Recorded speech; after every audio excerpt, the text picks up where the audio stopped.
Türkiye'nin 2 numarasıyız dedi. Gazetelere boy boy reklamlar verdi. Havayolu şirketleri arasında belki de kendisini en çok sevdirendi. Çünkü müşterisinden ikramı hiç eksik etmedi. Diğer havayolları parayla satarken para filan istemez dedi. Yetmedi, yolcusuna ücretsiz otobüs hizmeti verdi. Yaptıklarıyla, yapamadıklarıyla Türk havacılık tarihinde yer edindi. Sahibi Kültür ve Turizm Bakanı Mehmet Nuri Ersoy'un ikiz kardeşi. Hatta bir zamanlar bir ortağı da kendisi. Bu hafta sizlerle Atlas Jet'in hikayesi. Atlas Jet 14 Mart 2001'de kuruluyor ve 2,5 ay sonra 1 Haziran 2001'de ilk uçuşunu yapıyor. 2004 yılının Nisan ayında şirketin yarısı Ersoy kardeşlerin, yani şu anki Kültür ve Turizm Bakanı Mehmet Nuri Ersoy'la ikiz kardeşi Ali Murat Ersoy'un ETS grubunun bünyesine geçiyor. ETS bu hisseleri Öger grubundan alıyor. Mehmet Nuri Ersoy 2004 yılı için bahsettiğim hisse devriyle Atlas Jet'in ortaklarından birisi haline gelse de 2007'de yönetim kurulundaki görevinden ayrılıyor. 2004'te Ersoy kardeşlerin şirkete dahil olması ve ortaklık yapısının yeniden şekillenmesi şirket açısından önemli bir gelişme. Bunun yanı sıra bir diğer önemli gelişme tarifeli uçuşların başlatılması. Az önce belirttiğim %50'lik hisse alımından 2 yıl sonra da kalan hisseleri yine ETS Grup alıyor ve 2006 yılının Şubat ayı itibariyle şirketin tamamının sahibi haline geliyor. Peki şirket uçuş planlamasında nasıl bir rota izliyor? Habertürk'teki Airport programında 2013 yılında paylaşılan bilgilere göre yurt içi ve yurt dışı tarifeli uçuşlar için ruhsat 2004'te alınsa da şirket seferlerini yaptığı nokta sayısını çok temkinli şekilde artırıyor. Öyle ki yaklaşık 10 yıllık bir süre zarfında İstanbul'dan sefer yaptığı nokta sayısı sadece 8. 2013'te ise yurt içindeki destinasyon sayısını hızlı şekilde 20'ye çıkarıyor. 2 tane Boeing B757-200 tip uçakla uçuşlarına başlamış olan şirket 2013'te 15 tane A320'ye sahip ve 2790 koltuk kapasitesine ulaşmış durumda. Şirket 10-11 yıllık süre boyunca Atlas Jet ismiyle yoluna devam ederken 2015'te kurumsal kimliğini yenileme yoluna gidiyor ve Atlas Jet artık Atlas Global oluyor. Bu isim rastgele seçilmiş bir isim değil tabii ki. Global sözcüğü bu yeni isme duyan herkes de Atlas'ın sadece yurt içini değil, yurt dışını da rotasına dahil ettiği algısını uyandırabilecek güçlü bir kelime. Atlas'ın yeni sloganı ise hayallerin üstünde bir dünya oluyor.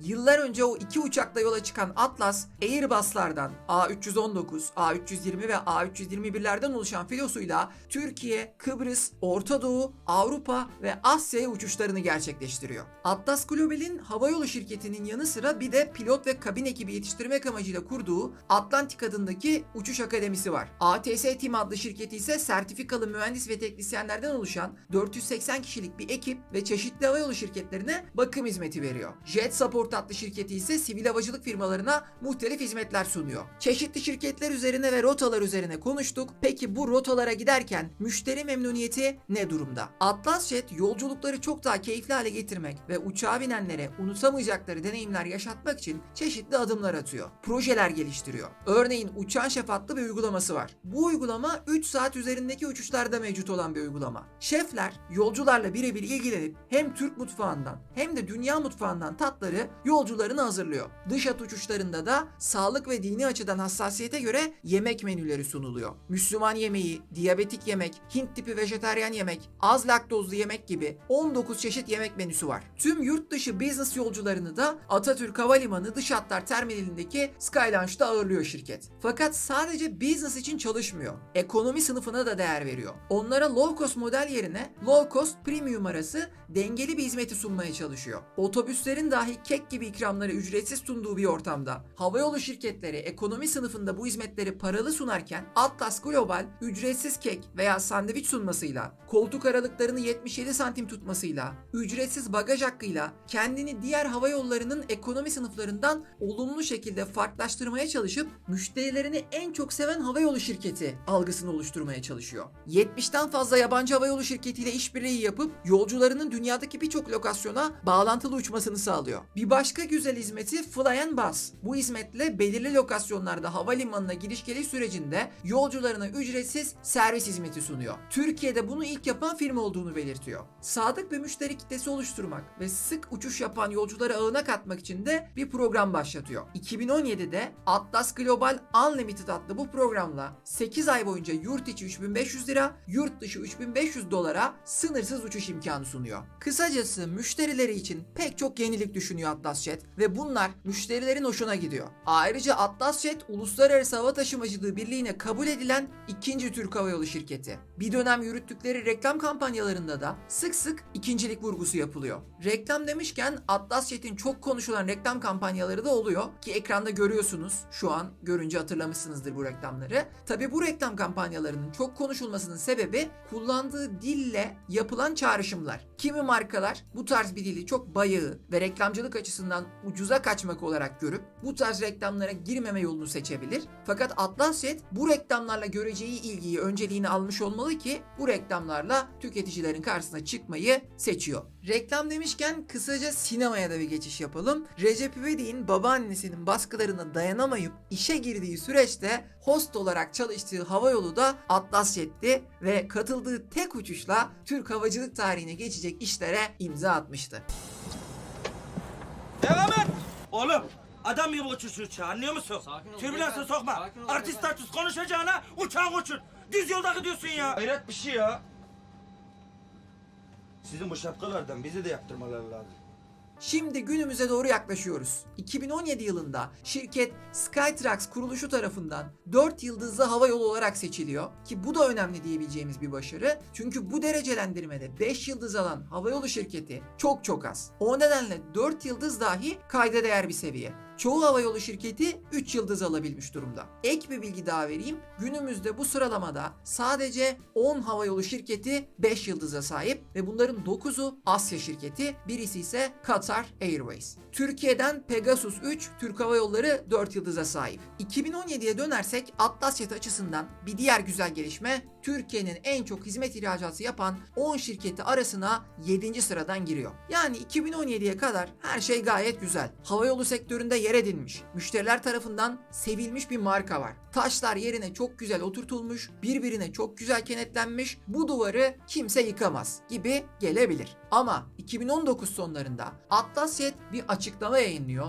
ve anlıyoruz ki duvar sallanıyor ya da sallanıyor gibi gösteriliyor. Neden böyle söylediğimi ilerleyen kısımda daha iyi anlayacaksınız ama gerçek şu ki açıklamayla birlikte uçuşlar bir süreliğine durduruluyor. Uçuşların durdurulacağının açıklandığı 26 Kasım 2019 tarihli o açıklamada değinilen bazı noktalara bakacak olursak şirket diyor ki 2015-2016'da Türkiye'de yaşanan terör olayları ve hain darbe girişimi havacılık sektöründe önemli yaralar açtı. 2017 yılı da dahil olmak üzere yolcu sayısında ve gelirlerde kayda değer kayıplar yaşandı. Havacılığın itici gücü olan turizm sektörü bu yaşanan olaylardan etkilense de bu dönem geride kalınca ve politik ilişkilerde iyileşme görülünce 2018'de bir toparlanma süreci başladı. Ve bu bize yani havacılık sektörüne de yansıdı. Ama burada araya gireyim ve şunu söyleyeyim. Biliyorsunuz ki bazı olaylar geride kalsa da ortaya çıkardıkları etkiler iz bırakabiliyor. O izler zamanla tekrar büyüyebiliyor. Atlasjet de diyor ki yaşanan bu olaylar operasyonel olarak da ticari olarak da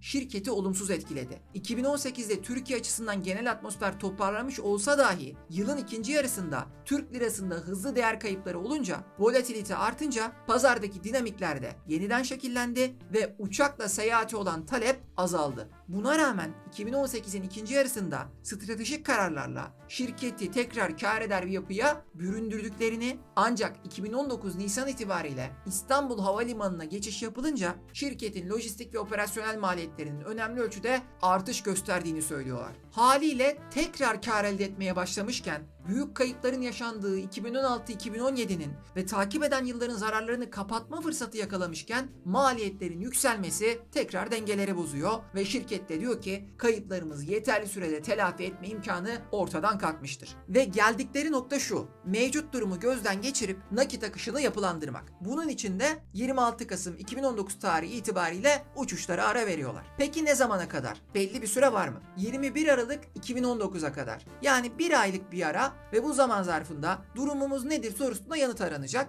Bu arada operasyonların durdurulduğu zaman aralığı için daha önceden bilet alanların da iadelerinin gerçekleştirileceğini yazmışlar. Ulaştırma Bakanlığı da şirketin bu tarihler arasında faaliyetlerini durdurduğunu, yine bilet alan yolcuların mağduriyetlerinin firmaca giderileceğinin belirtildiğini ifade ediyor ve bunun takibinin bakanlıkça yapılacağını vurguluyor. O sürece ve şirketin daha sonraki süreçlerine denk gelen, o dönemlerde bilet alan vatandaşlardan bu videoyu izleyenler yorum kısmına yazabilir. Bir mağduriyet yaşadılar mı? Biletler ellerinde mi patladı? Yoksa söylenildiği gibi süreç kontrollü bir şekilde düzgün yürütüldü mü? Şimdi bu bahsettiğim açıklamadan 1,5 yıl sonrasına gidiyoruz. 2021 yılının Haziran ayına. Bakırköy 3. Asya Ticaret Mahkemesi'nden Atlasjet için 17 Haziran 2021'de iflas kararı çıkıyor. Şirket faaliyetlerini durdurmuştu. Fakat bu iflas kararı çıkmadan önce aslında bir dönem yine kısa bir süre faaliyetlerini yürütüyor. Bu dönemde de problemlerini tam olarak çözemediği gerekçesiyle 2020'nin ilk aylarında çalışanlarına bir yazı gönderip iflas başvurusunda bulunacağını belirtmiş. O yazıyı bulamadım ama sonuçta geldiğimiz noktada resmi olarak iflas gerçekleşiyor. Bununla birlikte neticede iflas mahkeme kararıyla resmiyet kazanan bir durum ve mahkeme kararları itiraz olması durumunda istinafa taşınabiliyor. Burada da bir itiraz oluyor.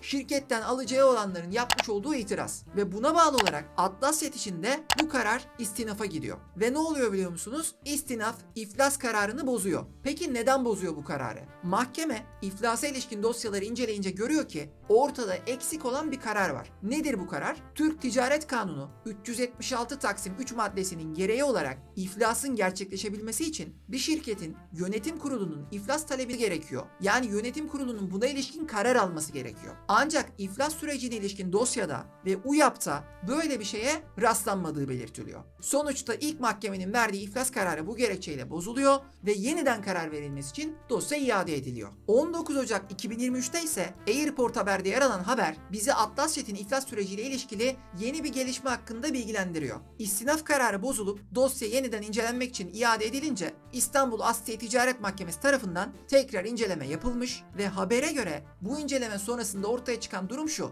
İstinafın eksik olduğunu söylediği yönetim kurulu kararına ilişkin dosyalar aslında dava belgeleri içerisindeymiş. Bu nedenle de araştırılacak ek bir nokta kalmadığı gerekçesiyle mahkeme yeniden iflas kararı veriyor. Böylece Atlasjet için Ocak 2023'te bir kez daha iflas kararı çıkıyor ve Atlasjet 1,5 yıl içinde bir nevi 2 kere iflas etmiş oluyor. Geçmişe dönecek olursak iflas kararından memnun olmayan bir kesim var demiştim. Alacaklılar. Konuyu istinafa onlar taşımıştı. Kendilerini Atlasjet olarak niteliyorlar. Dreamflight adlı YouTube kanalında AZAP yani Atlasjedeler Adalet Platformu adlı oluşumun yönetim kurulu üyesi Tamer Ercan'la yapılmış bir röportaj var. 5 Eylül 2020 tarihinde yayınlanmış ve Tamer Ercan orada süreçle ilgili bilgilerini paylaşıyor. Bu arada 1+1 isimli sitede de yer alan 11 Temmuz 2020 tarihli uzun yazılı bir röportaj var. Röportajı yapan isim Bekir Avcı ve röportaj verenler arasında AZAP'ın 2 üyesi var. Bu röportajda da az önce bahsettiğim video röportajdakine paralel açıklamalar mevcut. Röportajlarda genel olarak yaşanan süreçlerden bahsediyorlar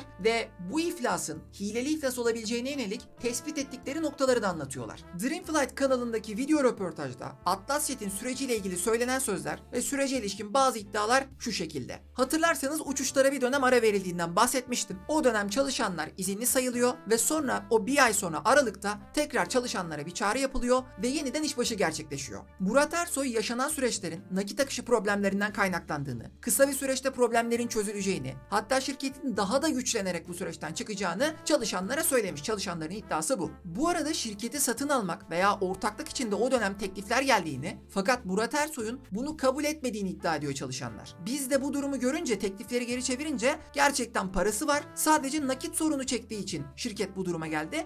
Hakikaten de toparlayacak diye düşünmeye başladık diye ekliyorlar. Peki patronun parasının olduğunu düşünmelerinin sebebi ne? Yine kendi ifadelerine göre Ersoyların babadan kalan gayrimenkulleri var. Ayrıca Murat Ersoy'un kardeşi Mehmet Nuri Ersoy da ETS Tur'un sahibi. Otelleri de var. Hatta Murat Ersoy'un da geçmişte ETS'de payları var. Genel olarak bu mal varlıklarına güveniyorlar. Varlıkları Atlasjet'e bağlı bir aile değil. Babadan kalma gayrimenkul zenginliği, otelcilik, ETS Tur, Lexus gibi Kıbrıs'ın en büyük oteli ve en büyük kumarhanesi. Fakat çalışanların başlardaki pozitif beklentisine karşın durum değişmeyince, paralar ödenmeyince uçuş ekibi 2020 yılının Şubat ayında diyor ki biz bu şekilde uçamayız. İşe devam edemeyiz. Ve iddialarına göre Murat Ersoy da ayın 14'üne kadar süre istiyor. Ben bu süreçte sorunları halledeceğim diyor. Fakat ayın 12'sinde iflas veriliyor. Murat Ersoy dedi ki bana Şubat'ın 14'üne kadar süre verin. Bu süre içerisinde ben halledeceğim ve devam edeceğiz uçuşlara. Şubat'ın 14'ünü görmeden Şubat'ın 12'sinde iflasını verdi.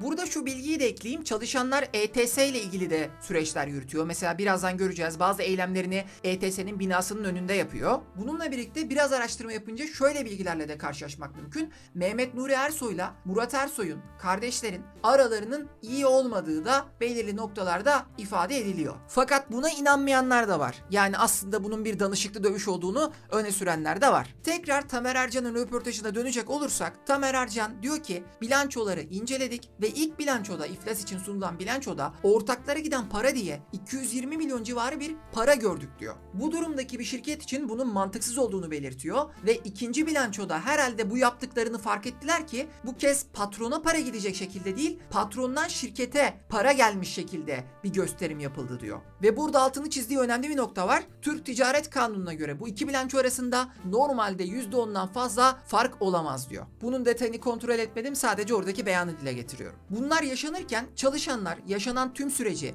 başından beri kendilerine verildiğini söyledikleri sözleri, fakat sonunda geldikleri noktayı, tüm bunları düşünüp bu iflasın hileli iflas olabileceğini düşünmeye başlıyor ve hileli iflasın detaylarını araştırıyorlar. Bu iflasta hileli iflas sayılabilecek emareler arıyorlar. Çünkü iflas normal bir iflas olsa haklarını almak çok zor olabilir. Hatta mümkün olmayabilir. Fakat hileli iflas varsa durum değişebilir. Çünkü bu bir soygunculuk, hortumculuk çeşidi diyebiliriz. Şirketin içini boşaltıp çeşitli oyunlarla şirketi kötü durumda gösterip iflas etmiş gibi bir algı oluşturuyorsunuz ve hukuk sistemi de buna uyanamazsa siz hayatınıza güzel şekilde devam ederken diğer tarafta mağdur çalışanlar bırakabiliyorsunuz. İşte burada da çalışanlar böyle bir durum olabilir düşüncesiyle olayın peşine düşüyor ve söylediğim gibi başlıyorlar araştırmaya. Tespit ettikleri ve kendilerinde bu iflasın hileli olabileceği şüphesini uyandıran olaylardan birisi şu: şirketin çalışanlara maaş ödemediği fakat faaliyetlerin devam ettiği dönemde maaşlar ödenmese de ödenen harcırahlar var. Bu ödemelerin kayıtlarını incelediklerinde gelen paranın Atlas Jet'ten değil Akfe isimli bir inşaat şirketinden geldiğini ve Akfe'nin marka adının da Atlas Holiday olduğunu görüyorlar. Hatta Tamer Ercan'ın videodaki iddiası normalde Atlas Jet'e ait olan post cihazların Atlas Holiday'e tanımlandığı ve bu şekilde şirketten gelir kaçırıldığı. Diyor ki Atlas Jet'in alacaklılarına noterden yazı gönderip